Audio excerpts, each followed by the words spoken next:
Primera carta. La primera carta a los tesalonicenses, que es una carta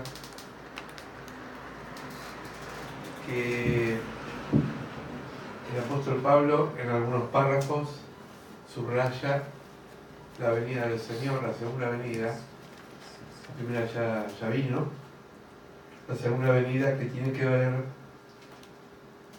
con algo que Jesús lo dijo antes de partir al Padre en la ascensión, que nadie sabía ni el día ni la hora,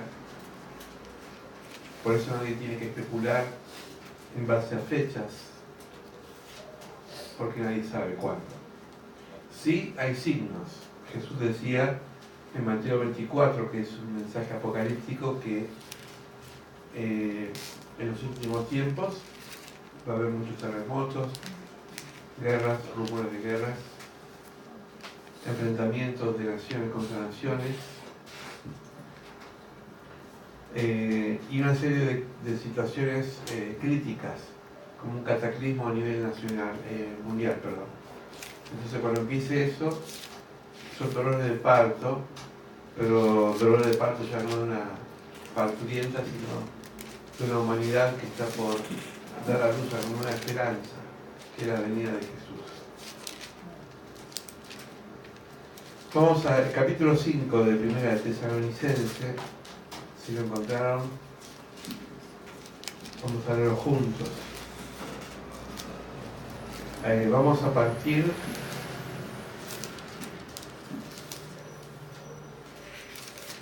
del versículo 4. Primera de Tesalonicenses, capítulo 5, versículo 4. Dice: mas vosotros, hermanos, no estáis en tinieblas, para que aquel día no nos sorprenda como ladrón. Porque todos vosotros sois hijos de luz e hijos del día. No somos de la noche ni de las tinieblas. Por tanto, no durmamos como los demás, sino que velemos y seamos sobrios.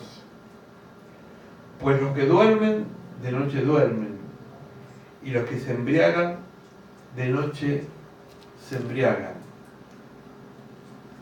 Vamos a avanzar un poquito en el versículo 16 del mismo capítulo. Dice: estad siempre gozosos, orad sin cesar, dad gracias a Dios en todo, porque esta es la voluntad de Dios para con vosotros en Cristo Jesús.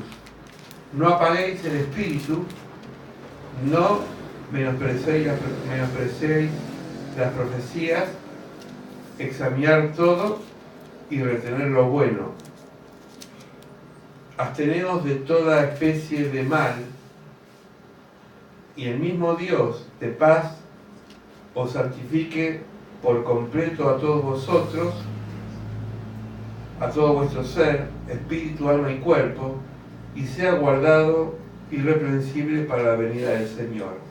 Fiel es el que os llama, el cual también lo hará. Fíjense, cuidar el alma, el espíritu y el cuerpo. Es decir, como que somos uno, cuerpo, alma o mente y espíritu. Estas recomendaciones prácticas tienen mucho que ver con una actitud de vida. Por ejemplo, la oración. Yo quería subrayar en dos puntos importantes. Una cosa es la actitud orante y otra cosa es la postura orante. Por ejemplo, uno puede orar de rodillas, parado, sentado, caminando, porque lo que más importa es la actitud. A nosotros nos gusta, o a veces no nos gusta, pero lo hacemos también por necesidad física.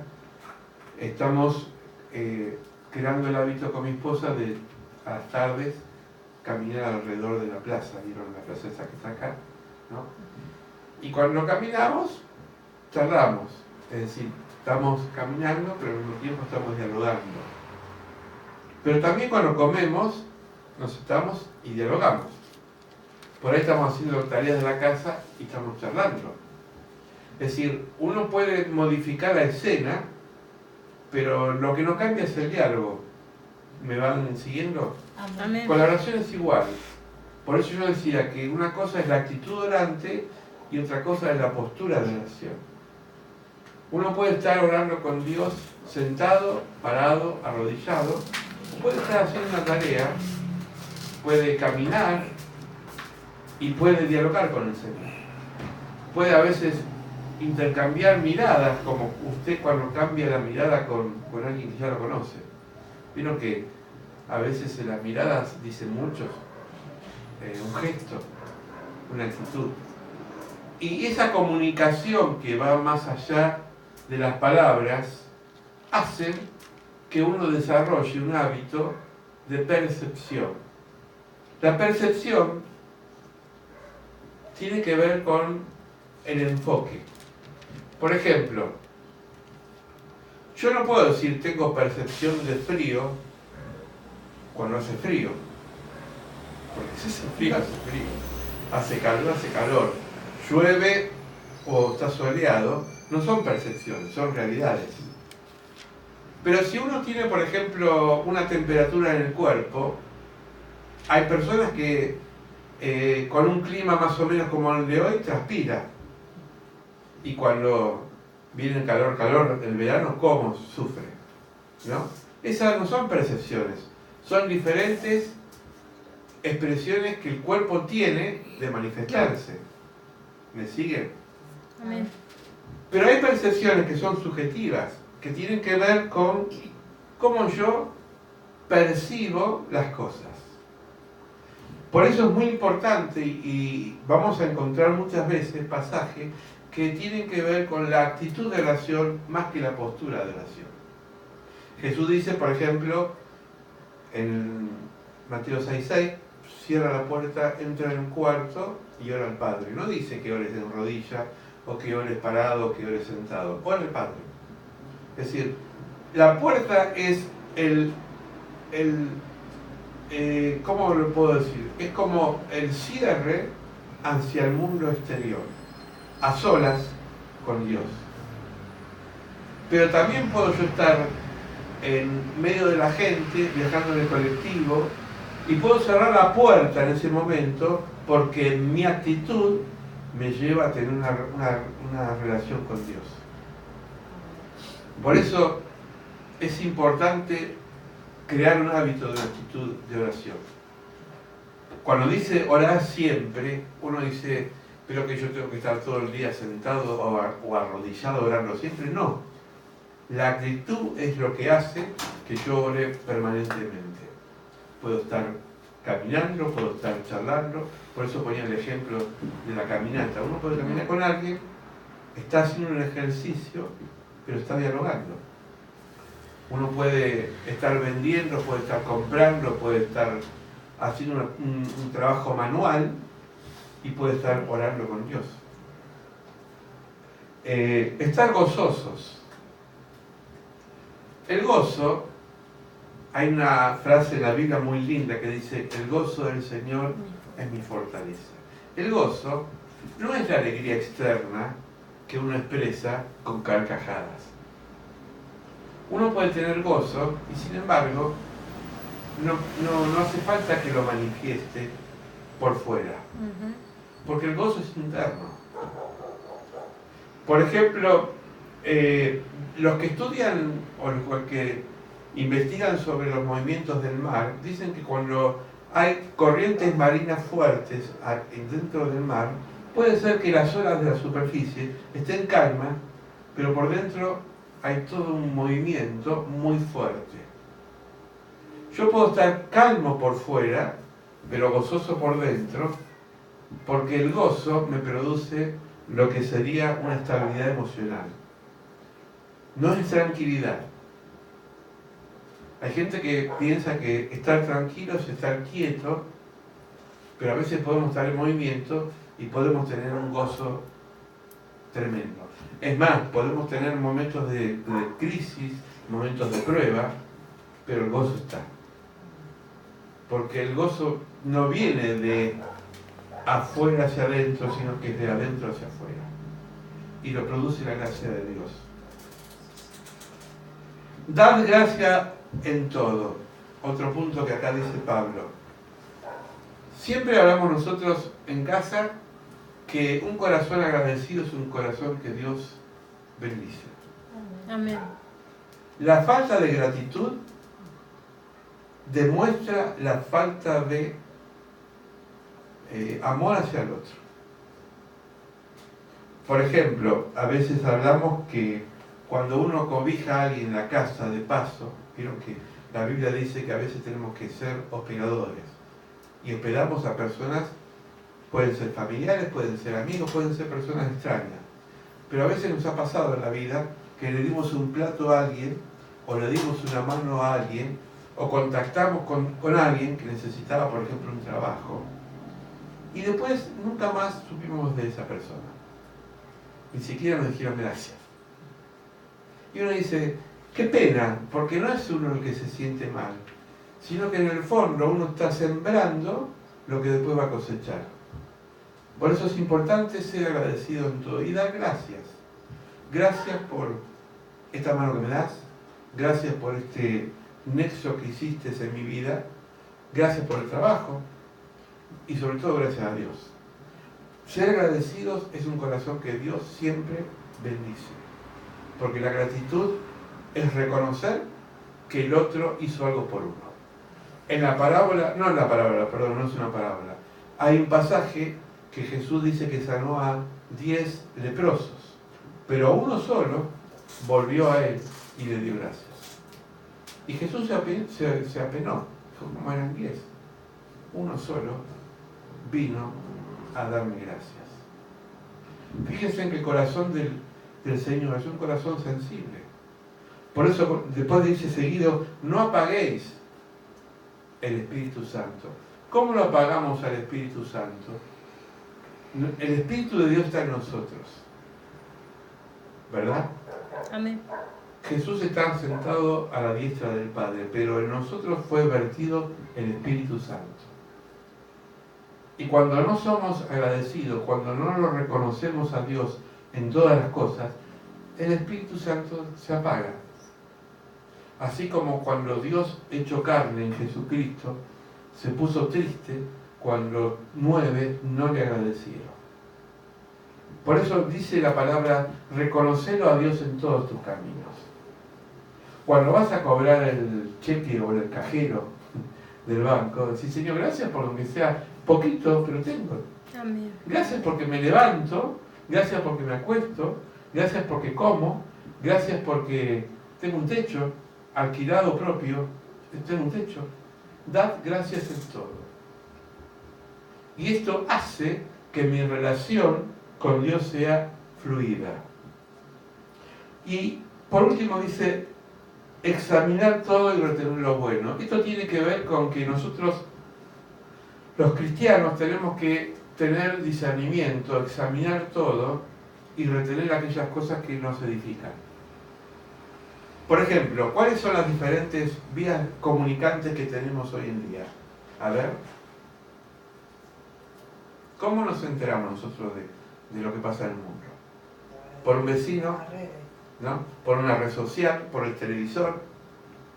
Uno va al barrio, o vieron que siempre en la familia hay uno que, yo siempre le digo, son crónicas TV, porque la última noticia es fresquito que la dan, ¿no?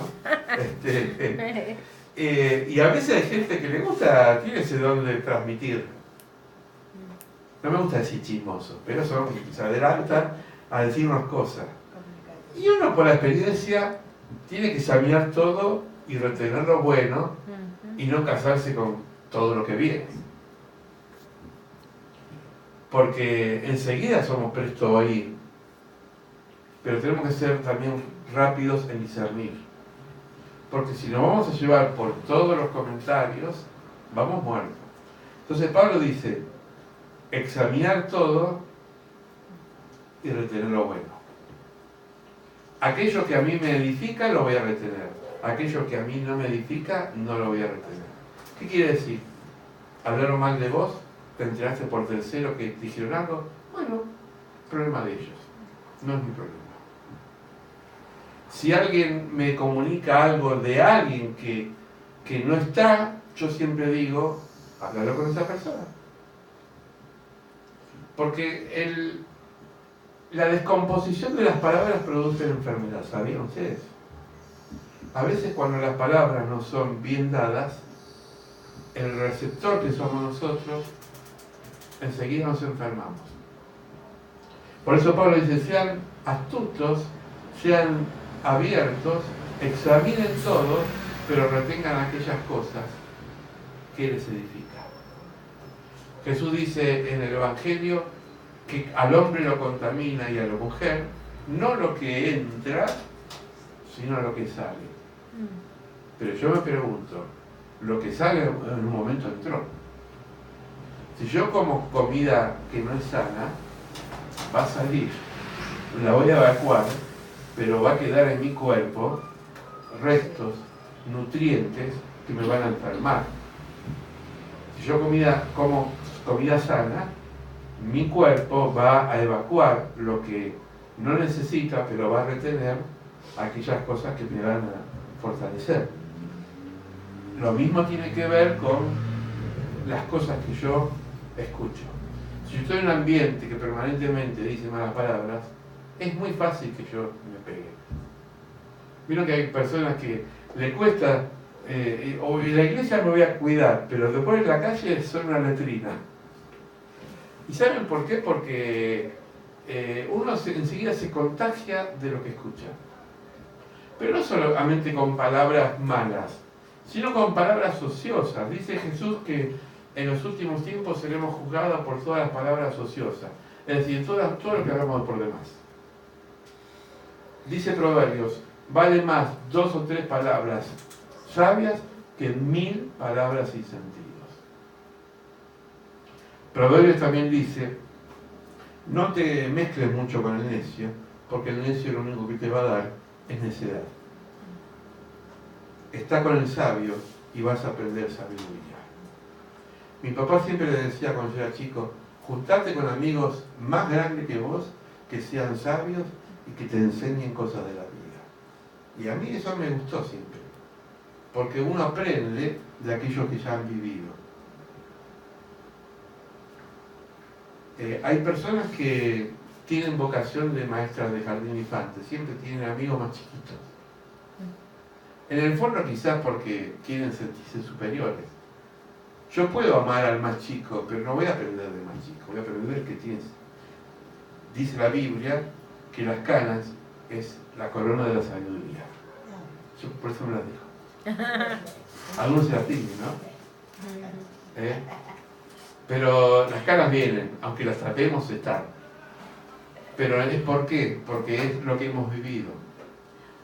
Entonces, ¿cuántos consejos prácticos? Pero todo esto con un objetivo.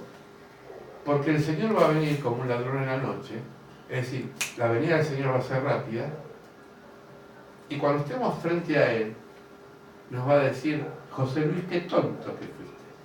¿Cuántas palabras ociosas usaste? ¿Cuántas veces no fuiste agradecido? Y yo te pedía que seas agradecido. ¿Cuántas veces no velaste?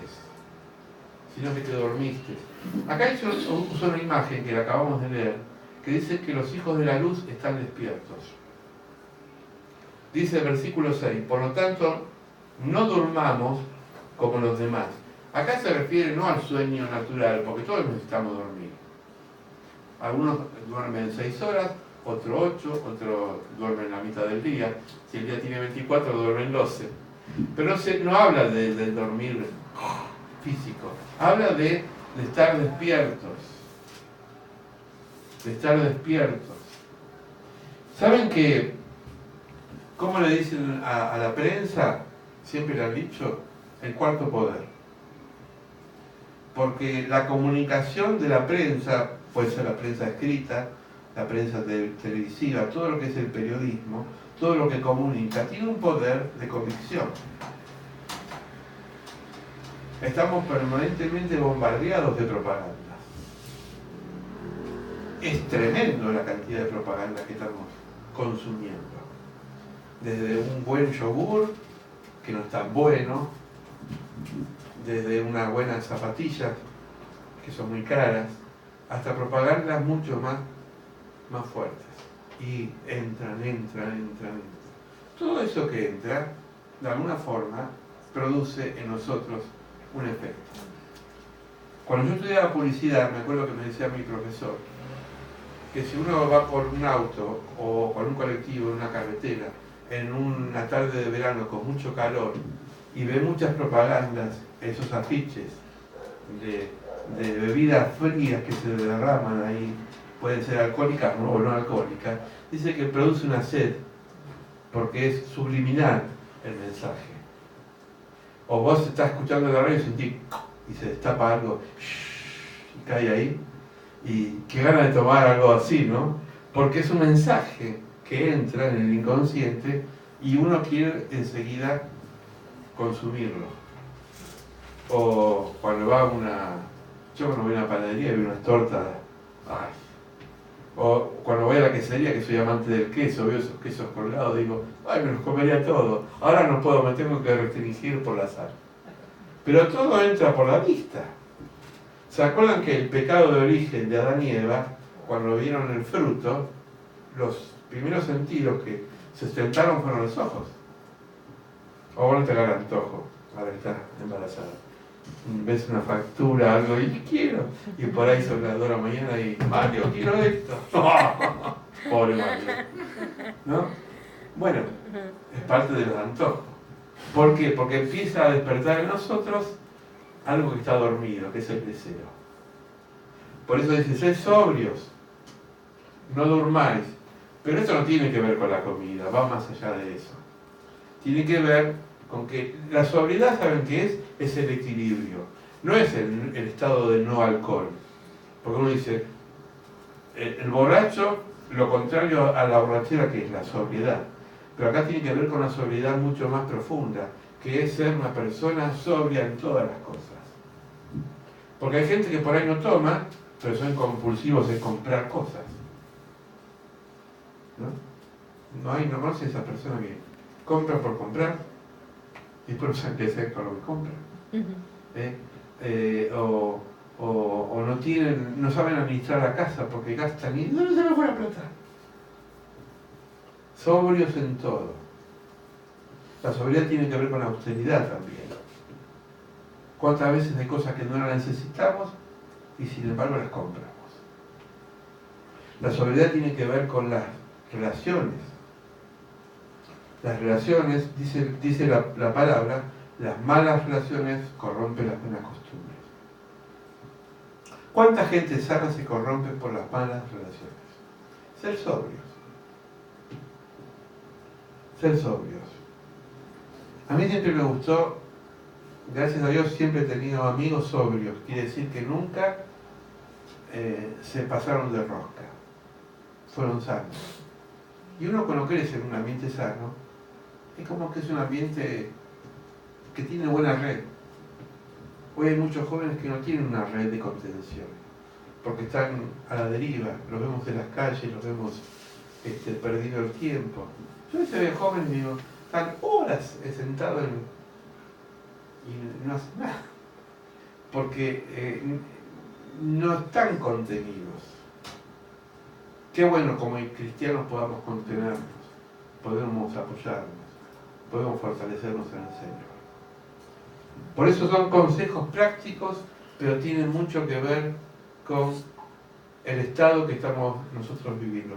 Estar sobrios, alertas, atentos, porque necesitamos fortalecernos. Pablo en otro escrito le dice a Timoteo, así como un soldado está presto para la guerra, estemos alertas. Hoy hablaba con una persona que me contaba en la guerra acá de las Malvinas, cuando estuvimos en el año 82, la pelea, esa guerra terrible con los ingleses, que cómo nos enseñaba a estar alerta porque el enemigo podía venir de cualquier lado y atacar. Porque el enemigo no va a venir a pedirte permiso para atacar. y te va a atacar por lo que más te duele, que es la familia, los seres queridos. Aquello que vos amás te empieza a atacar, te aborda. Estemos sobrios en oración, en discernimiento, para rechazar todo dardo del enemigo. Jesús tenía un gran amigo que era Pedro, pero cuando él discernió que Pedro quería impedir que vaya a Jerusalén, le dijo a Pedro: apártate, Satanás. ¿Vos le dirías a Mario: apártate, Satanás? No. Pero no es Satanás Mario ni ninguno de nosotros. Pero a veces hay fuerzas que quieren meterse en la vida de otras personas y llevarnos quizás por caminos equivocados. Discernimiento. Jesús amaba a su mamá, ¿o no? Era su mamá. ¿Quién no ama a su madre? Sin embargo, cuando María y los hermanos estaban en la puerta y lo buscaban a él, Jesús dijo: ¿quién es? ¿Quién te jura, vieja? Mi madre y mis hermanos son los que hacen la voluntad de Dios. ¿Saben qué balazo de agua fría fue eso para su mamá? Pero Jesús quería dejar ahí una enseñanza. Que cuando tenemos el mismo código de comunicación, lo que se llama la misma empatía espiritual o yugo igual, esos son mis hermanos. Yo puedo amar mucho a mi familia de sangre, pero si no tienen este sentir en Cristo, son como personas que estamos en otro idioma. ¿No les ha pasado a ustedes? Que cuando se convirtieron, hicieron hablar a su familia del Señor, y parecía que estaban hablando en chino, y terminaban con cosas, con cara rara. Esto también tiene que ver con la sobriedad, saber que estamos permanentemente en una batalla de un mundo que no vemos, pero que existe, que quiere robarnos la bendición, como un ladrón en la noche. Dice: estén despiertos, no se duerman, no se duerman. ¿Qué quiere decir? Y termino con esto: estar atentos, estar atentos, todo el día. Aun cuando dormimos, tenemos que decir al Señor que esté en nuestro sueño para que no se meta ningún enemigo y nos saque la paz. Y termino diciendo lo que dice acá en el último versículo, en el 23 y 24. El mismo Dios de la paz os santifique por completo, y todo vuestro ser y espíritu, alma y cuerpo, es decir, tu integridad, sea guardado irreprensiblemente para la venida de nuestro Señor Jesucristo. Antes los griegos, cuando esto fue escrito, ellos creían que lo que importaba era el alma, el cuerpo importa. Acá Pablo dice: cuida tu cuerpo, cuida tu mente, cuida tu espíritu, porque todo es del Señor. Este cuerpo lo tengo que cuidar, porque el Señor me lo dio como un envase hasta que un día me llame a su presencia. Pero lo glorioso de esto es que vamos a ser resucitados en cuerpo y en espíritu y en alma. El alma va a estar con el Señor y nosotros también. Qué lindo, ¿no? Amén. Puede ser rito de vuelta. Y puede decir: lindo. Bueno, vamos a orar para que entendamos esta palabra, para que el Señor nos hable y nos siga hablando en nuestra casa. Estemos despiertos, seamos agradecidos, vivamos gozosos, sabiendo que la venida del Señor puede ser mañana o no sabemos cuándo. Padre, gracias por esta palabra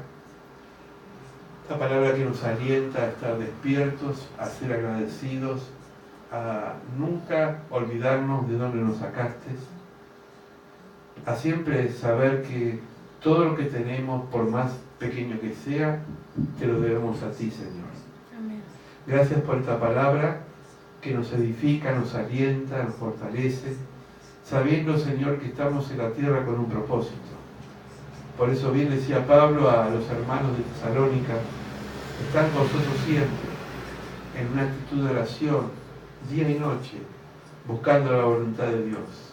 Señor, que podamos nosotros como iglesia, como cristianos, cada uno fortalecernos los unos a los otros, y tratar de entender la palabra que es viva y eficaz. Palabra profética que nos enseña a tener un modelo de vida en este mundo, Señor. Gracias porque esta palabra sigue siendo tan vigente como hace 2000 años. Estamos, Señor, viviendo en una sociedad con mucha confusión, con muchas tinieblas, con muchos, Señor, mensajes que son totalmente opuestos a los valores del reino de Dios. Pero estamos para discernir, para examinar todo y retener lo bueno y saber que con eso somos más que vencedores. Señor, gracias por tu palabra, en el nombre de Cristo Jesús, nuestro Señor. Amén.